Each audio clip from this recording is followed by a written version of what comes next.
Un sector, una voz. El podcast de la distribución profesional de materiales, fontanería y climatización.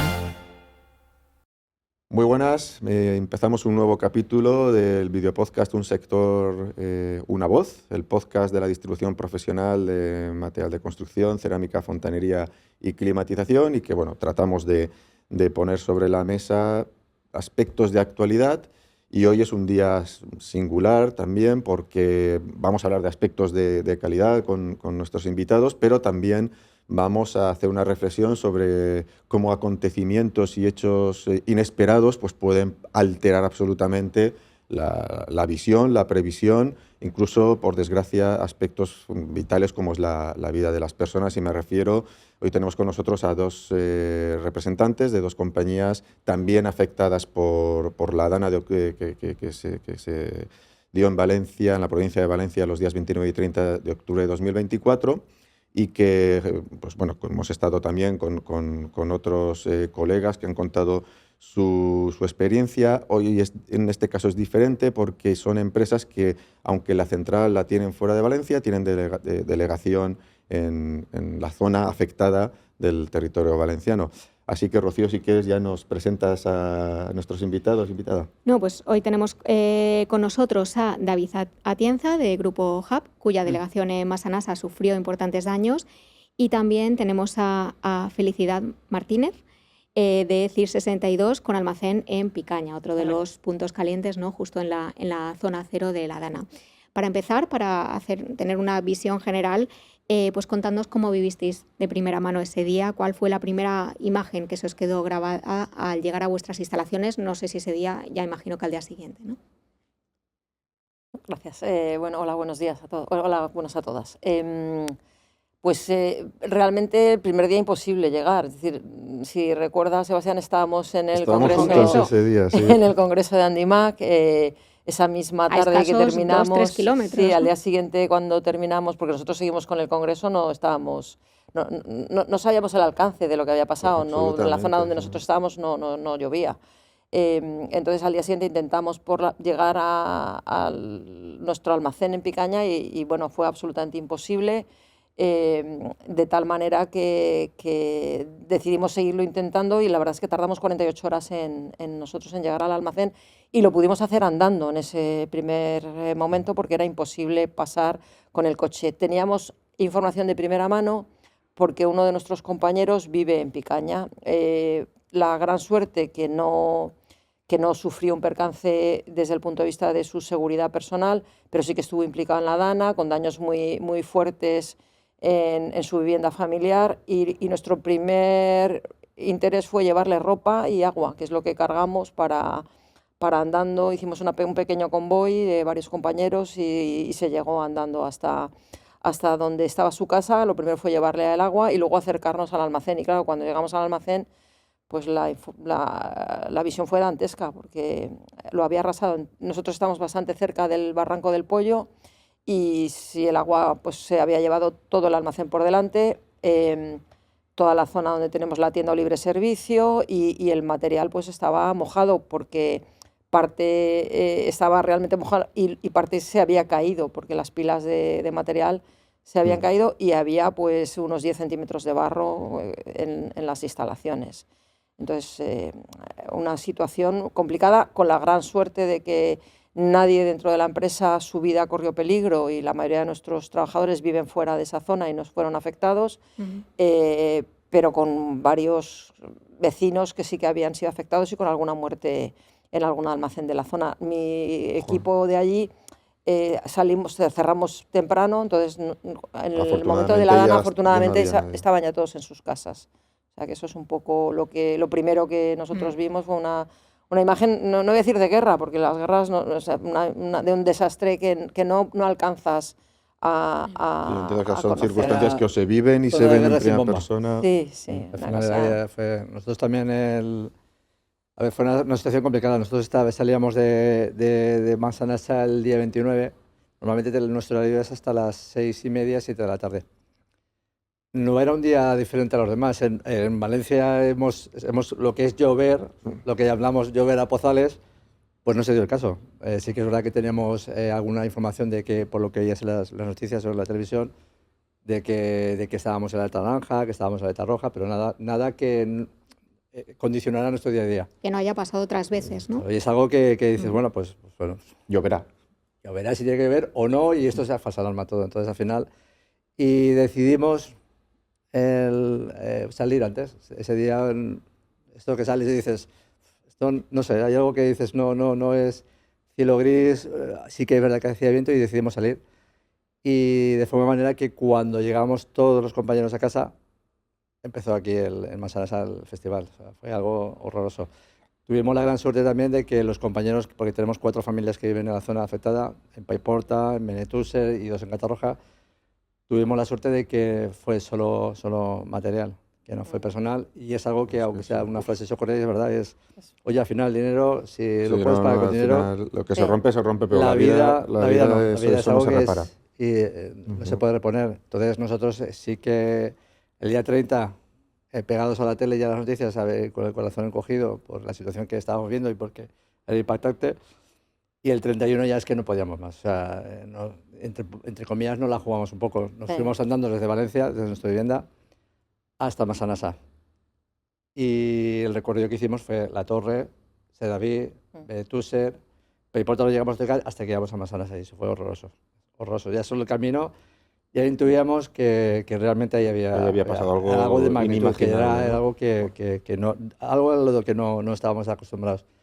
Y cuando llegamos también a Massanassa, pues a las instalaciones, pues la Moral por los Suelos, unas instalaciones que estaban horas antes estaban impecables, que estaban preparadas para funcionar al 100%, llenas de barro, el material todo por el suelo, y el acceso no podíamos acceder porque nuestra parte de almacén estaba todo para atrás. Ahí entró cerca de 1,40 m de agua y barro. Arrasó todo aquello, lo que era dentro de lo que es las instalaciones de las naves, la arrasó, o sea, no dejó pie con cabeza. Las oficinas demolidas, Sí. o sea, aquello fue algo horroroso, y la magnitud que realmente hubo, pues ahí está. Entonces, al final, pues a Y la llevarlo. alegría de que no afecta a nadie, pero... No, es verdad, y eso es muy importante, y eso tenemos que tenerlo muy claro, que la magnitud de todo lo que pasó, desgraciadamente han habido las personas que han fallecido, pero es que podía haber sido peor. Es que al final, Cuando se veían las imágenes de las carreteras con pilas de coches, yo lo que pensé, dije, coño, ¿dónde están todas estas personas? estábamos la ¿no? gente en la calle, que es que, a ver, nosotros era una hora que o la gente estaba comprando, la gente salía, uno ya tiene por horario, salían, estaban en la calle, y fue algo que nos vino de sopetón, o sea, que fue algo inesperado. Totalmente. Sí, además si la tú dices, fuerza... Yo creo que los desastres naturales es cuando te das cuenta que la naturaleza no le lo vulnerables que somos. No le puedes ¿no? poner barreras. De Realmente, repente, lo has comentado tú, estábamos, Rocío también, claro, celebrando un congreso aquí en Feria Valencia. Nada, Nos es que enteramos, yo no me enteré de nada, sonó la alarma. Pero seguimos. Pero seguimos porque no llovía, parecía que hacía parecía nada. Bueno, Sí. pues oye, y seguimos, y aparte estás en un sitio que estás bien, pues tampoco cualquier cosa que hagas puede ser peor, además, ¿no? Porque coger el coche y ponerte sin saber lo que ha pasado en otra parte, pues puede ser peor. Y luego el día siguiente, cuando lo ves, pues...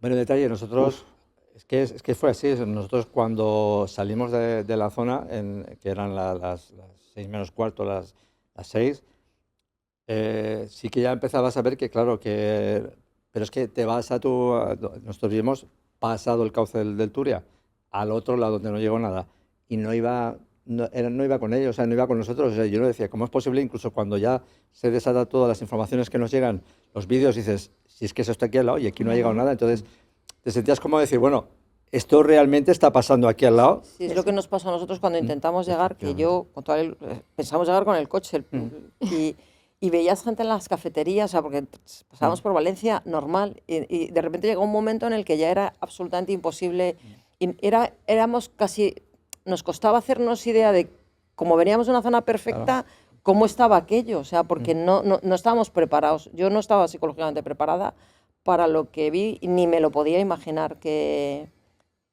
había sucedido. Claro, siempre hablamos, y es verdad, que cuando te dicen que las imágenes están muy bien y que te informan y que te pueden transmitir esa información, pero hasta que tú no lo vives en primera línea, hasta que tú no estás ahí desgraciadamente tienes que lidiar con toda esta situación, es que yo tengo compañeros que acudieron desde de la central nuestra de Zaragoza. Claro, ellos en los primeros días era así, información de primera mano, yo le mandaba fotos y tal, y decían todos, ostras, lo estoy pasando mal, estaban con el corazón en un puño y estaban muy preocupados, pero es que cuando un detalle de uno de los compañeros me dijo, vinieron ayer, nos echaron una mano, empezamos a quitar barro, aquello sin conocimiento, todo era bueno, todo a mano valía. Todo valía. Cuando bajaron en varios coches 12, 15 personas, la subida no habló ninguno del trayecto. Fue tanto el shock de todo lo que veían, de todo lo que vieron en plaza, que dijeron, esto, les costó asimilarlo. Digerirlo, ¿no?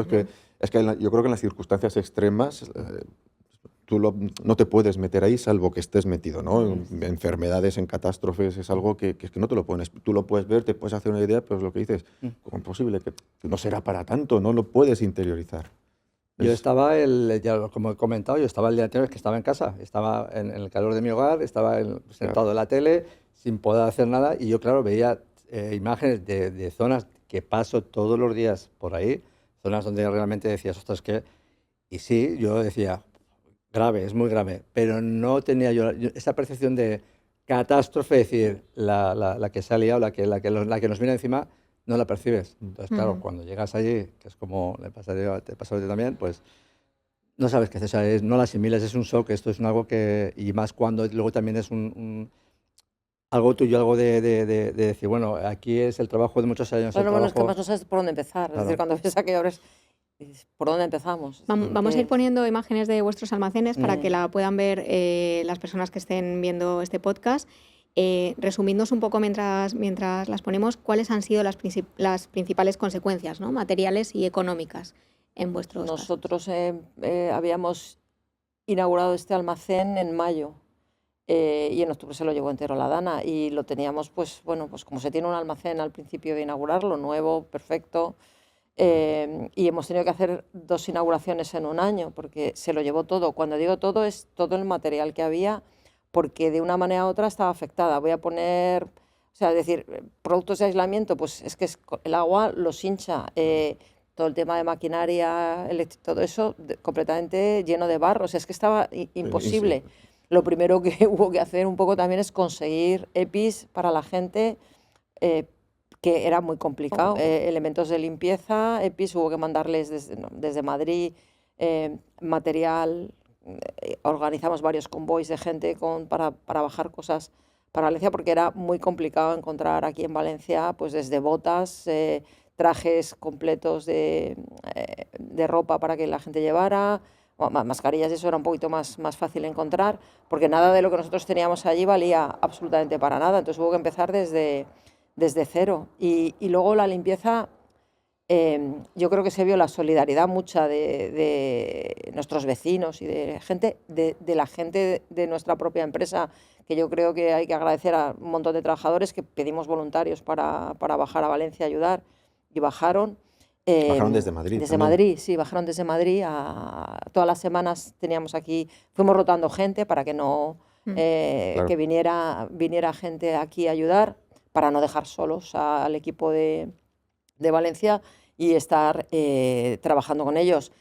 Y era una labor que parecía que no se acababa nunca. Bueno, yo me supongo que te pasaría a ti, es decir, porque como además la ola se llevó el material, nuestra nave rectangular se llevó el material hasta el final, había que entrar desde el principio y sacar el barro hasta el final. Entonces, al día siguiente volvías a manchar lo que habías limpiado el día anterior, porque ibas sacando barro y claro, habías limpiado la primera parte, pero seguías a la segunda y tenías que sacar de la segunda hacia adelante, porque es por donde no podías acceder por otro sitio. Entonces volvías a manchar y eso parecía que no se acababa nunca. O sea, eso era una sensación de... Era un estrés, era una impotencia de, bueno, es que esto... Sí. El día de la marmota, ¿no? Es que no te digo lo que me dice Feli, que es que limpiabas. Nosotros al final también entramos, son 1.500 metros de nave. Os podéis imaginar la cantidad de material y estanterías que caben ahí. Primero, lo doloroso que resulta coger el material, un material que vale un dineral, ¿sabe? Y la parte nuestra que es más si cabe también, que es como el tema, como te pasa a ti con las herramientas, esto es todo electrónico, electricidad, claro, conductor, aires acondicionados, lo poquito que tenemos, que lo tenemos ahí. contactores magnetotérmicos, aquello era, vamos, Van todos un dolor de corazón que dices, es que no, es que era inservible, o sea que, porque luego te entra la parte de decir, bueno, un poquito el síndrome de chatarrero que le llamo yo de, ostras, es que esto le pego una lavadita y qué tal. De verdad que es que, y yo os aseguro que yo soy de si lo puedo recuperar, lo intento recuperar, no por nada, sino porque es que me duele mucho en el corazón. Eso cuesta mucho dinero y el dinero cuesta mucho ganarlo. Entonces, sí que es verdad que lo intentamos de alguna manera porque estuvimos allí, imposible, el material inservible. Y luego esto, lo te tiras, había un palmo y medio todavía de lodo y barro y todo ahí. Además Y que empezaba, fuese pim, pam, poniendo pim. más duro según Claro, a iba medida que van pasando pasando los días. sí, era más complicado. Entonces, a base de manguerazos y de agua, Uf. podías un poco... Las calles, Y el no olor, daban más, ¿no? claro. Sí, sí, el claro, olor, al final. Y luego el temor también de que todo, claro, Enfermedades. ahí a saber lo que llegó y dónde llegó. Luego también algo que no contamos, pues había muchos animales muertos también, desgraciadamente, pues porque aparte también es una zona la nuestra que hay mucho cultivo y también hay tema de animal. O sea, entonces, estabas ahí un poquito con el aire y luego el desesperante porque venga a tirar y eso aquí no se acaba. Pero es que luego la calle donde podía ir todo acumulado y no tragaba, y no tragaba, y no tragaba y Y ahí tardó vuelta. tiempo en que el alcantarillado Hasta pudiera que tragar, porque también llegó, se exactamente. concentró Claro, no podías, porque además el barrio, si el lo barro se tirabas también, concentraba se ahí. concentraba Sí. y te obstraba, Y obstruía un todos polígono, los que los desagües. polígonos están preparados para un poquito para todo ese tipo de sucesos, ya no en cuanto a esta dimensión, magnitud, ¿no? pero vamos, el desagüe de aguas, todo aquello lo tienen bastante bien, pero ahí fue... Imagino que esto en vuestra vida profesional habréis vivido muchas cosas, Pero igual ninguna como esta. pero como esta. No la recuerdo yo, ¿no? Hemos vivido algún incendio, alguna cosa un No, en poco lo personal difícil, sí, porque yo viví la del 80 y pico, la Pantanada, La Pantanada, que fue por la zona de Alcira, por la zona sí, sur de Valencia. Y ahí la de sí Tous, ¿no? que Sí, bajamos, claro, desde Valencia, como lo que sucedió aquí, pues bajamos los que en aquel momento podíamos desplazarnos allí, bajamos y de lejos, que también fue algo bastante grave, fue lo poquito que pude ver yo allí, fue también muy parecido a lo que nos ha sucedido ahora. Y bajamos a ayudar y a colaborar y todo esto ya se te remueven los pozos, porque al final dices, ostras, esto es Volvemos otra vez, a. esto es al final. Y no, y en lo profesional no, lo que más se puede acercar a alguna situación parecida a esta es el tema de la pandemia, que solo lo supera esto en cuanto a muertes, pero lo que es suceso es el más grande que ha sucedido en la historia de España. O sea, Entonces, recientemente, pues que nos viéramos en una situación complicada, la pandemia. Sí. Lo que pasa es que la pandemia era para Claro, todo el mundo igual y aquí luego. las infraestructuras estaban intactas, los servicios estaban intactos, los negocios funcionaban y funcionaban arreglo también a lo que... Pero no era algo que separaba, no separó. Al final tú no podías acceder a según y qué cosas, quizás porque tú tenías a tu agente, lo tenías o en casa enfermo, lo tenías en el hospital, o tenías trabajando. Pero sí que sí que nos dejó vivir, sí que nos dejó desarrollarnos y a nosotros en nuestro caso nos declararon una empresa esencial. Por lo que nos dejó también poder acudir a todo lo que hiciera falta en la parte eléctrica. Entonces, claro, por lo demás, espero que sea la última también. Claro, no, lo que pasa es que ahí es la parte de solidaridad es muy, muy importante, ¿no? Y luego, por una parte, y por otra parte, ahí había una tabla rasa en la Sí. pandemia, todo el mundo estaba igual. Aquí todo el mundo ya no estaba igual, porque, claro, la vida continúa. Sí. Y en vuestro caso, nosotros pues como en estuvimos otros parados negocios, un mes, tardamos 21 días claro, o 22 en tu sacar barro. cliente te tiene que buscar la vida Solamente también. sacando barro antes de poder, porque claro, antes de poder volver a reponer el producto, bueno, todas las oficinas que me supongo te pasaría a ti igual, Sí. o sea, toda la tarima, ha habido que todo. rehacer, pintar, volver a poner desde las puertas hasta el suelo, las paredes. Y luego, evidentemente, todo el material. Entonces, una vez que se sacó todo, o sea, no se podía vender, pero bueno, porque estábamos sacando barro. Claro, claro. Y no podíamos... no se podía acceder, además, Claro, ni no con podíamos vehículos hacer nada, nada, ni está todo. podíamos... entonces, una vez que ya se sacó todo, fue cuando empezamos a reponer material. Pero vamos, tardamos, prácticamente estuvimos, yo creo, un poco más de un mes, ¿no? 5 semanas, que prácticamente era imposible hacer ninguna actividad. Y es cierto que sí, alguna cosa se hizo con ayuda de algún otro distribuidor que no está... Yo creo que si algo hay que agradecer es a nosotros, nuestros vecinos de polígono, que una solidaridad entre todos y muchos compañeros del sector que nos echaron una mano. Y digo del sector, muchos proveedores que incluso físicamente se vinieron a limpiar con nosotros. Es decir, que hay un agradecimiento para nosotros en lo bueno y en lo malo, siempre se demuestra. Al final la parte humana es la que te hace... Y todos en general, la mayoría de los distribuidores, de los fabricantes a los que les hemos pedido algo, nos han ayudado siempre. O sea, que vienen a entregarnos antes un material, vienen a retrasar envíos, vienen a retrasar algún pago. O sea, que nos han echado una mano los más importantes a los que les hemos pedido y nos han ayudado. En vuestro caso... Ahí tuvimos un poquito más de suerte porque nosotros pertenecemos al Grupo DAM y en el Grupo DAM hay una empresa que es Electromercantil, que está en Madrid, que lo conocerás, que es de Extremadura, y ellos tienen una sede aquí en Valencia. Faltó tiempo para decirnos que nos cedían instalaciones, nos cedieron parte de sus instalaciones, tanto de oficinas como lo que era logística también, de almacén, y para eso nosotros fue un balón de oxígeno. O sea, que al final pudimos desarrollar nuestra actividad en precario, pero en unas condiciones con unas instalaciones que estaban bien. Y luego estaba la otra parte, que es donde ya entramos la fuerza viva a limpiar. Pero tuvimos la gran suerte de que esta empresa de Electromercantil nos echó una mano en el minuto uno. Luego también, como comentaba Feli, los proveedores, los clientes también han mostrado... No, es que los clientes estaban afectados también. Estaban igual que nosotros, estaban limpiando ellos estaba también. Todo el mundo igual, mostraron la mejor cara y la mejor confianza y la paciencia infinita, dado la situación en la que nos encontramos. Nos encontramos en una situación que, oye, yo le tengo que agradecer mucho en general a los proveedores, a todos, en general, algo que dices, bueno, es que estuvieron en un momento, tuvimos un momento muy delicado en nuestra vida laboral y estuvieron ahí, estuvieron a la altura de lo que comentaba, proveedores. Hasta limpiando, o sea, que quiero decir que... Alargamiento de pagos, que no os preocupéis, material en depósito, que no os preocupéis, los clientes, paciencia infinita, clientes que no se vieron afectados. Su vida continuaba. Claro, entonces entendieron perfectamente nuestra situación y nos esperaron, nos apoyaron, nos mimaron y mostraron su mejor cara. O sea, que al final eso es muy de agradecer. Y en vuestro caso, que tú no teníais ese almacén tan próximo, que sí que ya has comentado que hubo pues, otros colegas que os ayudaron. Paramos de actividad prácticamente. ¿El cliente lo habéis podido recuperar, el que se fue? Sí.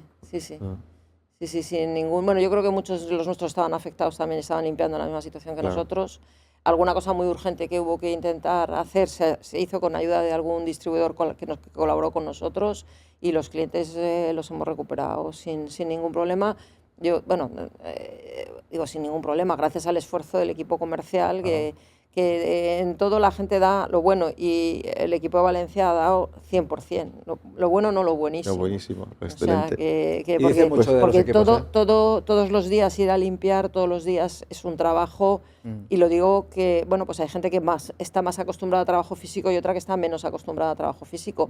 Y aquí ha colaborado todo el mundo en la medida de lo posible, ha estado todo el mundo lleno de barro hasta las cejas. O sea que eso... y no han escatimado y han estado ahí a la altura. Y el equipo, vamos, no estoy convencido de que esa labor, porque luego la ansiedad y el estrés que genera una situación así, en nuestro caso que somos muy parte comercial, eso hay que saber gestionarlo bien, hay que estar ahí, hay que saber cómo, en qué momento la moral del equipo no baje.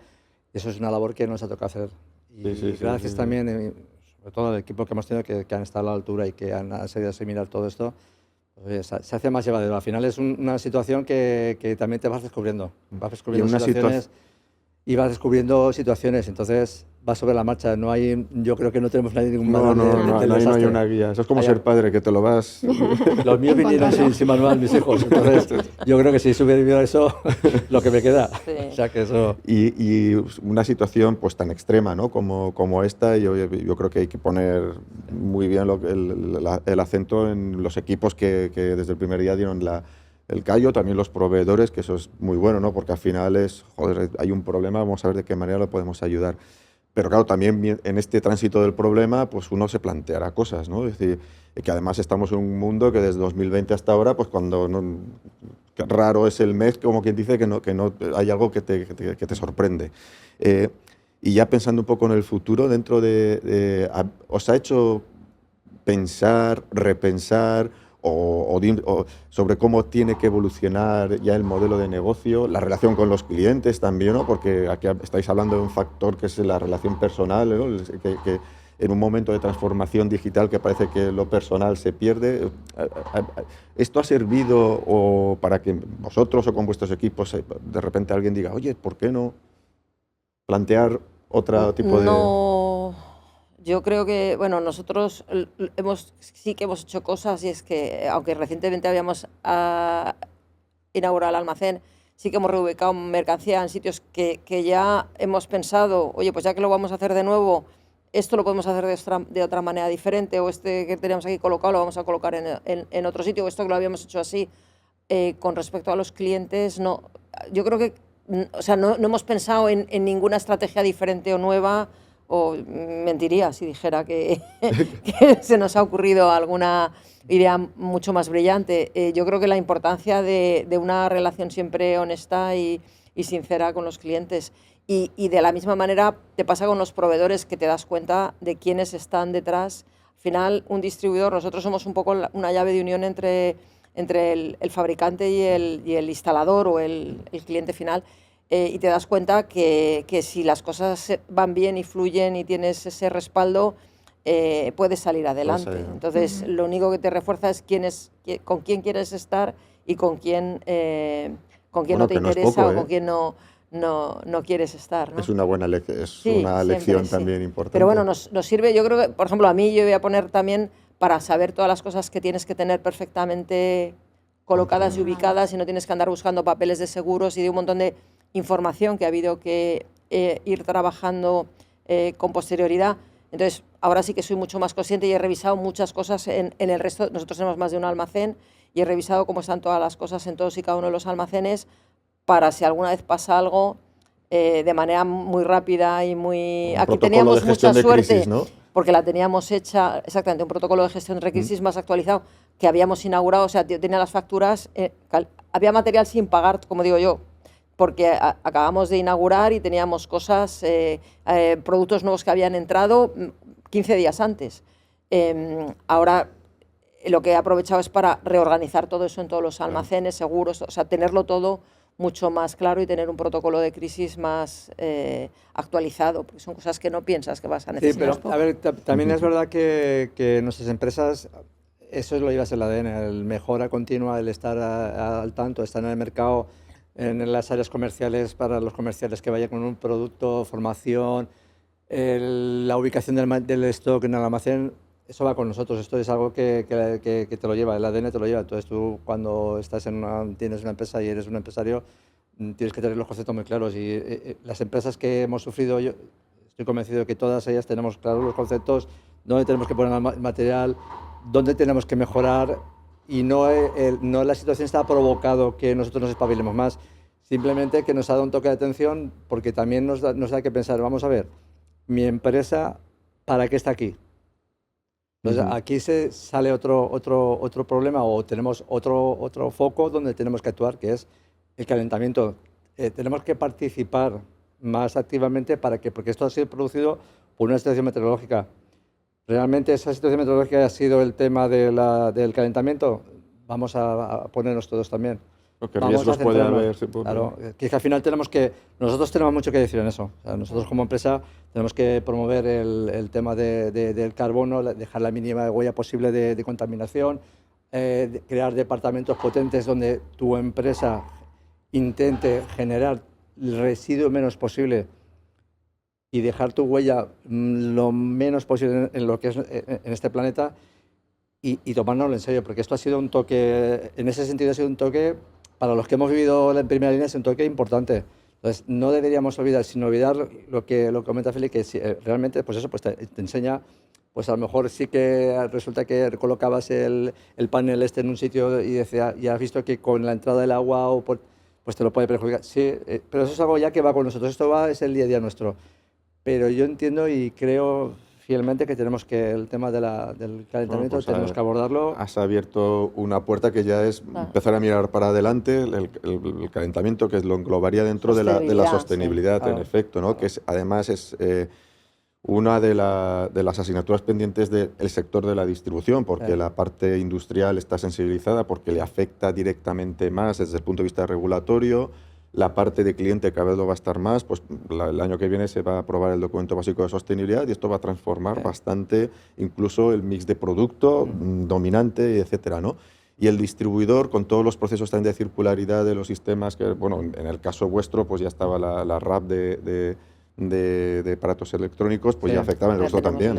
Pero ahora coge más fuerza porque al profesional se le cogen bases y embalajes más esto, pero luego vendrán voluminosos y luego ya finalmente la RAE es que todo lo que no entre en un sitio y en otro entrará ahí, desde el cobre hasta el azulejo. Entonces, y ahí el distribuidor puede aportar valor en todos estos procesos, ¿no? Y sin embargo, ¿de qué forma creéis que podemos ver que ese rol de tengo que hacer esto y lo podemos convertir en una adaptación o una mejora de lo que sería el perímetro de valor de la compañía? Porque si nos quedamos de espaldas, es verdad que, bueno, para poder más o menos cumpliremos, pero el problema caerá sobre el cliente, las responsabilidades, tiempos y demás, por ejemplo, en toda la parte de circularidad, ¿no? Ya pienso en clientes pequeños o medianos o muy pequeños. Pero el distribuidor puede tener, no sé si conocéis el concepto de puntos de recogida ligados a los scraps. Sí, conocemos, hemos estado. Bueno, claro, vosotros estamos trabajando en ello. Estáis trabajando en ello en el sello todavía que tenemos. Todavía no tenemos la certificación, pero estamos trabajando. Esto es como todo, yo creo que son cosas que hay que tomárselo como un proyecto, hacerlo, y es cierto que a veces dentro de la propia organización, yo lo empujo mucho, pero que se lo crea todo el mundo es complicado, pero eso no significa que no haya que hacerlo, que no haya que persistir y que no haya que estar trabajando. Entonces, yo lo único que siempre creo es en la evangelización, y vosotros desde Andimac hacéis mucha, es decir, que al final es que todos estemos concienciados que esto es realmente algo importante y que pongamos poco a poco las bases para que forme parte de nuestros servicios hacia el cliente. Y que es un espacio de valor que si no lo capitalizamos nosotros, terceros lo capitalizarán porque vemos que hacia dónde van de forma clara. Entonces, los distribuidores que estén preparados con estos servicios serán al final los que tengan menos problemas y puedan trabajar en el mercado. Entonces, es una palanca de competitividad, ¿no? Una parte tampoco altruista también, en ese sentido. Es decir, a ver, no tenemos que hacer las cosas movidas por normas ni movidas por leyes, sino debe ser algo muy iniciativa nuestra. Porque me lo crea. Claro, es que al final es que no podemos caer en eso, no podemos mejorar porque hay una ley que me dice que tenemos... así nunca mejoraremos. Iniciativa. Entonces, cuando tú siembras iniciativas y siempre vas un pasito por delante de lo que te marca una normativa, a ver, que esto sobre el papel lo soportáis muy fácil decirlo. Que tenemos el día a día, que a veces es muy complicado. Es muy complicado. Y tienes muchos problemas, cuesta dinero, la rentabilidad, sabemos todos lo que es, pero es algo que tiene que ser una parte de nuestro negocio. Hay que ver de qué forma, con muy poco, o sea, cambiamos unos costes por otros, porque quizá uno de los problemas de la distribución, y podemos llegar al margen y demás, ¿no? Es un problema de eficacia y eficiencia en los procesos respecto a otros competidores, me refiero. Entonces, todo tiene que ver con digitalización, tiene que ver con una gestión, tiene que ver con tamaño medio. Vosotros, ¿cuál creéis que puede ser la evolución del sector? Estáis en dos segmentos muy diferentes, pero al final en una construcción entra todo y por lo tanto la demanda final es la misma. ¿Cómo creéis que puede ser la evolución y qué rol de la demanda, de la naturaleza de la demanda y de los grandes competidores que están o van a entrar, y cuál puede ser el rol de la distribución profesional en este cambio de normativa que se comentaba, giro cultural hacia la sostenibilidad, la tensión sobre los márgenes, ¿no?, creciente, la transformación digital a todos los niveles, los clientes que en su cambio, antes hemos hablado de relevo generacional en otro podcast, pero los clientes también tenemos un relevo difícil. Yo os lanzo 5 o 6 cosas sobre la mesa, coge la que queráis. Pues, hombre, yo creo que, aunque en el sector se habla mucho de concentración, todavía sigue estando bastante poco concentrado. La concentración es una realidad que va a ser y la existencia de grupos grandes es una realidad. Es decir, que no es algo que los distribuidores, que no somos grandes ni estamos en un grupo multinacional, podamos obviar. Yo creo firmemente en la especialización y en la profesionalización, y eso no tiene que ver desde mi punto de vista con el tamaño. Si uno tiene claro cuál es su oferta de valor, puede competir en el mercado. Si no sabes cuál es tu oferta de valor y sales todas las mañanas a disparar a todo lo que se menea, pues es un poquito complicado. Creo yo tener un recorrido a largo plazo, y entonces tienes que incorporar todas estas cosas, evidentemente en la medida en la que un distribuidor por su tamaño puede, pero recoger residuos lo puede hacer cualquiera, participar en la normativa lo puede hacer cualquiera, y especializarse, entre comillas, es decir, formar a los equipos, que la gente tenga claro cuál es su oferta de valor, cuál es lo que tenga una vida profesional dentro de la empresa, no depende del tamaño, depende del interés que tengas, como has dicho, ¿no? Dentro de tu ADN, ¿no? Claro. En tener. Al final es un tema también y esto hay que no lo creemos, porque al final son muchos años los que llevamos en el sector de la venta, y al final varía muy poco, pero yo quizás soy un nostálgico, un romántico, pero yo soy un fiel defensor del valor añadido. O sea, que eso tenemos que aportar eso. Las empresas deben aportar algo más al mercado. No debemos ser unos meros tramitadores de pedidos, vender al peso. No, nosotros somos más chiquitos en ese sentido. Nosotros nos gusta formar a la gente, tener departamentos especializados donde puedan acudir, donde la gente pueda apoyarse sobre nosotros. Nosotros al final lo que pretendemos es dar un valor al mercado que entendemos que no siempre se da. Y el modelo de empresa yo no critico ninguno. Yo hablo por el que entiendo y o el que me agrada, que es esto, la aportación al mercado, una serie de líneas de negocio donde tú aportas tu granito de arena, donde formas a tus equipos, donde te implicas en todos los procesos que tiene la venta, y ese valor añadido, repito, nosotros lo tenemos muy grabado a fuego. ¿Y cómo veis, por ejemplo, hay como dos grandes focos de desarrollo a futuro, a priori, o casi de presente? Uno es visto como una amenaza para la distribución y otro puede ser una oportunidad, ¿no? Pero los dos requieren cambios. Uno es todo el proceso de industrialización, en especial de la obra nueva, donde el rol del distribuidor pues, parece que es complejo ahí, pero luego, por otra parte, es todo el potencial existente en materia de rehabilitación, en general, energética, pero que luego ya entra en todo, ¿no? Y donde realmente, salvo un canal muy especializado, el distribuidor tampoco, generalista y demás, pues tampoco es un aportador claro más allá del producto en lo que es el ecosistema de rehabilitación, ¿no? Que en algún otro país pues sí que lo hemos visto, otros modelos de negocio. ¿Vosotros cómo veis el reto de la industrialización, riesgo, oportunidad, y lo mismo en rehabilitación energética, y cuál creéis que podrían ser las palancas de cambio que una empresa de distribución tiene que tomar para...? Yo es que, a pesar de que la gente ve siempre en la industrialización una amenaza, yo no veo tantas. Es decir, seguro que habrá... Primero, yo pienso que la competencia es sana. Entonces, lo que a mí me ha hecho más avanzar, cambiar y crecer ha sido el tener competencia. Entonces, creo que lo que hay que encontrar son los sitios. Y yo creo que la construcción industrializada, igual que la obra, necesita de camiones combinados. Es decir, que los fabricantes son muy buenos vendiendo un producto. Y nosotros, los distribuidores, somos buenos vendiendo multiproductos. Y un fabricante de construcción industrializada no tienen naves inmensas en las que van a poder tener stocks múltiples de muchas cosas. Van a necesitar un palé con 3 o 4 cosas, un camión y en eso es lo que nosotros podemos. Entonces, para mí, tiene que convertirse también en una oportunidad, y tendremos que encontrar los clientes que ese valor de última milla que nosotros damos les parezca un valor diferencial para comprarnos a nosotros, en vez de invertir en comprar camiones completos monoproducto de algún fabricante. Y de la misma manera hablo de la parte de la rehabilitación y de los cambios energéticos. Es decir, lo que no podemos seguir pensando es en vender siempre lo mismo y de la misma manera. Entonces, tendremos que avanzar todos incorporar novedades, estar a la última y comunicárselo mediante formaciones y de la mano con el distribuidor, con el fabricante, a nuestros clientes. Yo pienso que eso también es un poquito como lo de Windows. Te actualizas, estás perdido. O sea, oportunidad de negocio siempre hay. Entonces, yo entiendo, y en eso sí que comparto a pie juntilla el tema de somos una empresa pequeña, pero sin complejos. O sea, todo esto al final te da pie a que, ¿dónde estás? el aclararte, el tener las líneas claras, el apoyarte en buenos proveedores, tener una competencia excepcional, que todo eso al final te va sumando. Entonces, es algo que no podemos abandonar y eso es algo que tenemos que tener muy impregnado en nuestro ADN.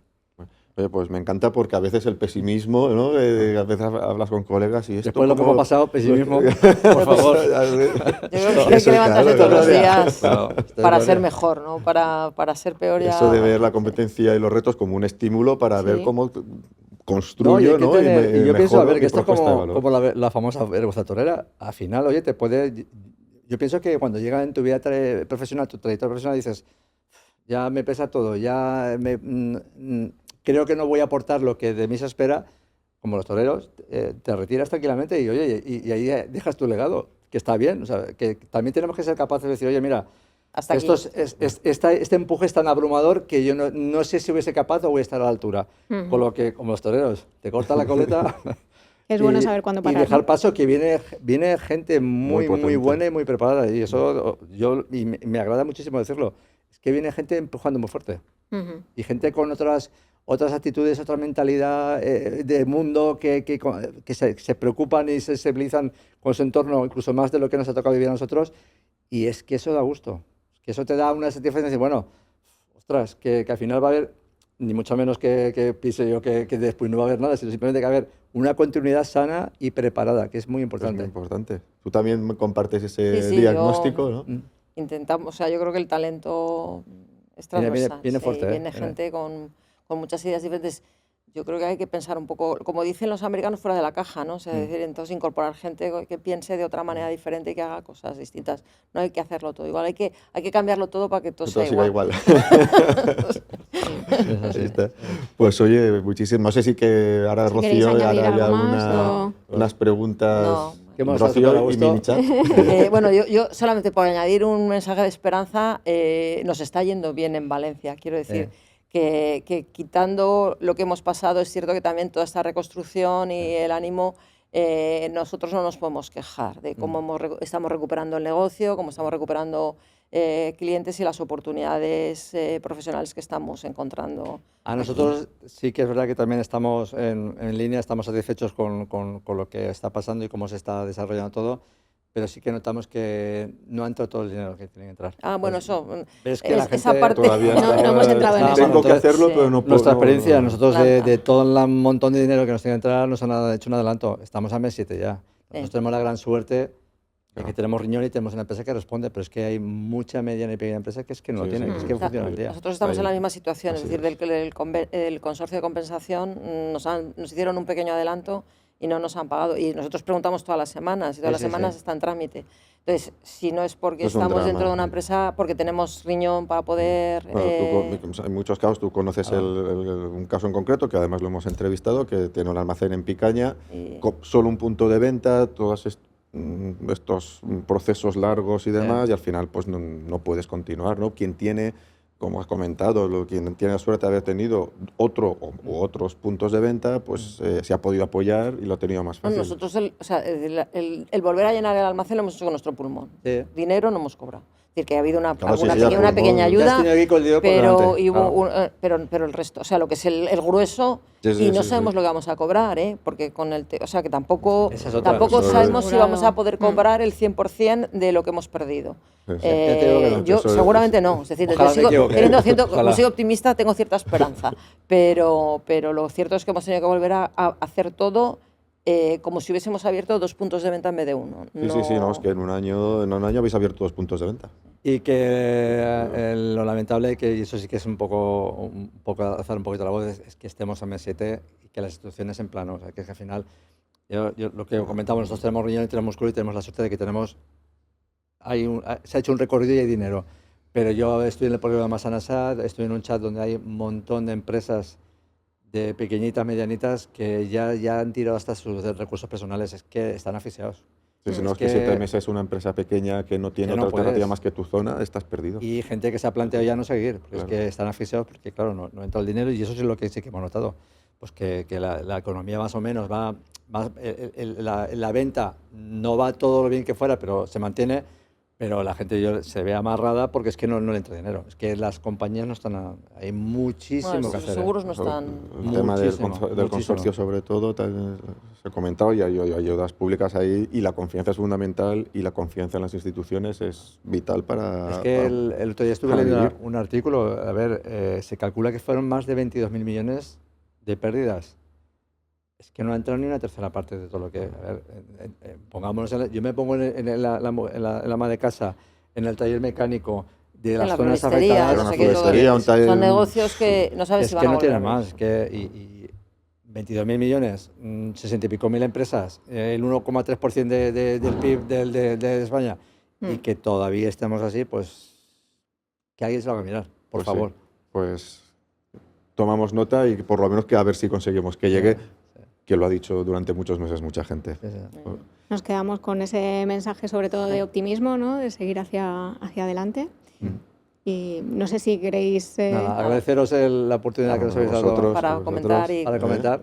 Que eso también es pedagogía y nos viene bien porque al final soltar todas estas cosas que tenemos, pues oye, Y a bueno, mí me ha ya venido muy bien. vemos que muchos estamos Claro. al final en distintos negocios, pero con la misma, Sí, el mismo espíritu y la misma espíritu manera de... es común, que es lo que importa. Sí.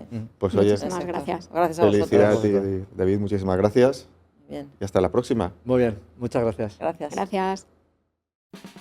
Un sector, una voz. El podcast de la distribución profesional de materiales, fontanería y climatización.